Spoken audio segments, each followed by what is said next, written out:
नाज़रीन अस्सलाम वालेकुम, मैं हूं सैयद खालिद शहबाज। आप देख रहे हैं गवाह न्यूज़। बीजेपी हुकूमत के दूसरे टर्म का पहला साल मुकम्मल हुआ। लॉकडाउन की वजह से जश्न नहीं मनाया गया। प्राइम मिनिस्टर मोदी ने मन की बात हिंदुस्तानी अवाम के नाम अपने ख़त में लिख दी। अपने तमाम कारनामे गिनवाए जिन पर फ़ख्र किया गया। इनमें ट्रिपल तलाक कानून, CAA, कश्मीर में आर्टिकल 370 की बर्खास्तगी काबिल ज़िक्र है। इसके अलावा और भी बहुत से कारनामे शामिल हैं जिनमें सड़कों की तामीर, गाँव-गाँव बिजली, रिश्वतखोरी का खात्मा, स्वच्छ भारत मिशन, उज्ज्वला के तहत किसानों की फलाह बहबूद वगैरह वगैरह शामिल है। हुकूमत के सरबराह की हैसियत से प्राइम मिनिस्टर ने जो भी दावा किया इसका इन्हें हक है। अपोजिशन मीडिया के अलावा खुद बीजेपी के IT सेल के साबिक इंचार्ज शिवम शंकर सिंह ने इस एक साल के दौरान हुकूमत की नाकामियों पर से जो पर्दा उठाया इसका इन्हें हक है। ट्रिपल तलाक कानून के बहाने मुसलमानों की शरई मामलात में दखल अंदाजी की गई। जिन मुस्लिम बहनों के साथ हमदर्दी का इजहार किया गया था जब वही माएँ बहनें अपने दस्तूरी हक़ के लिए शाहीन बाग दिल्ली, सर्कस पार्क कोलकाता, घंटाघर लखनऊ में एहतजाज कर रही थी तो इनके खिलाफ एक तरफ पुलिस, दूसरी तरफ बीजेपी के गुंडानुमा लीडर्स इनकी किरदार कशी कर रहे थे और इन्हें बदनाम करने की मुमकिन कोशिश कर रहे थे। इनमें बाज़ को लॉकडाउन की आड़ में रमज़ान के महीने में गिरफ्तार किया गया और जेल भेज दिया गया। जिस CAA पर मोदी हुकूमत फ़ख्र कर रही है उसी CAA ने आलमी सतह पर हिंदुस्तान का इमेज बिगाड़ दिया। हिंदुस्तान की अजीम जमहूरियत में जमहूरी इक़दार की पामाली पर सारी दुनिया ने तनक़ीद की। इसी CAA की आड़ में इस्लामोफोबिया में शिद्दत पैदा कर दी गई। जामिया मिलिया इस्लामिया, अलीगढ़ मुस्लिम यूनिवर्सिटी के तलबा पर पुलिस के मजालिम, दिल्ली के बदतरीन फसादात जिसमें मुसलमानों के घर और इनके दुकानों का चुन चुन कर निशाना बनाया गया। 50 से ज़ायद मुसलमान इन फसादात की नज़र हो गए। ये इस्लामोफोबिया का नतीजा था कि कोरोना वायरस जैसे पैंडमिक के लिए तबलीगी जमात के मरकज़ को जिम्मेदार करार दिया गया।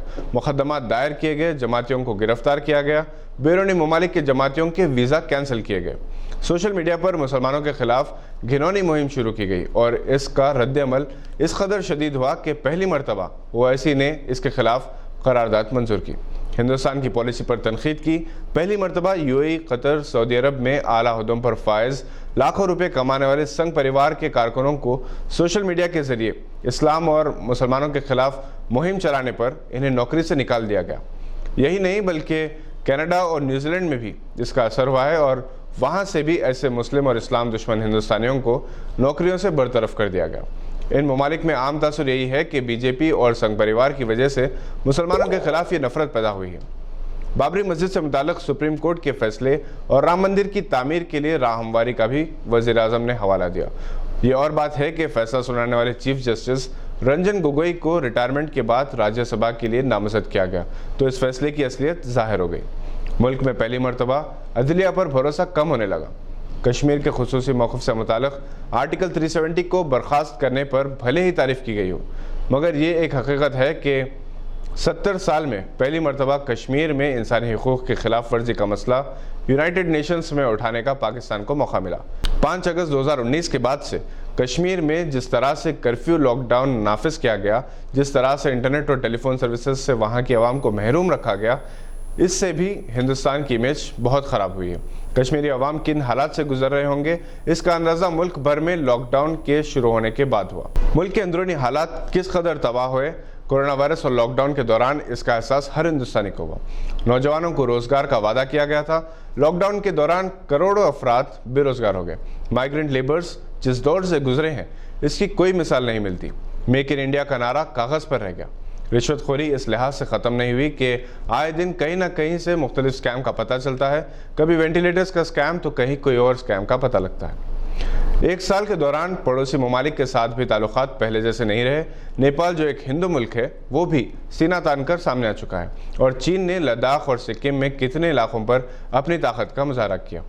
हमारा मीडिया से छुपा रहा है मगर इंटरनेशनल मीडिया से जो खबरें मिल रही हैं वो तशवीशनाक है। यह मजबूरी है कि चीन से फ़िलहाल मुकाबला आसान नहीं। मुस्लिम ममालिक से भी दूरियां हो रही हैं। अमेरिकी सदर ट्रंप भी कुछ ज़्यादा खुश दिखाई नहीं देते। अगर वो प्राइम मिनिस्टर की तारीफ़ करते हैं तो इस पर यकीन करना मुश्किल है क्योंकि 2 दिन पहले ही इन्होंने मीडिया से बताया कि इन्होंने मिस्टर मोदी से बातचीत की थी।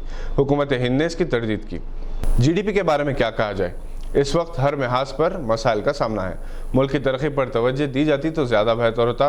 इस वक्त तमाम एनर्जी पोलराइजेशन पर सर्फ हो रही है।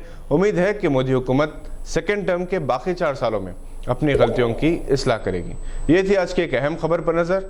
आपसे इजाज़त लेने से पहले आपसे दरख्वास्त है कि अगर आपने अभी तक इस चैनल को सब्सक्राइब नहीं किया तो सब्सक्राइब करें और लाइक का बटन ज़रूर दबाएं। शुक्रिया।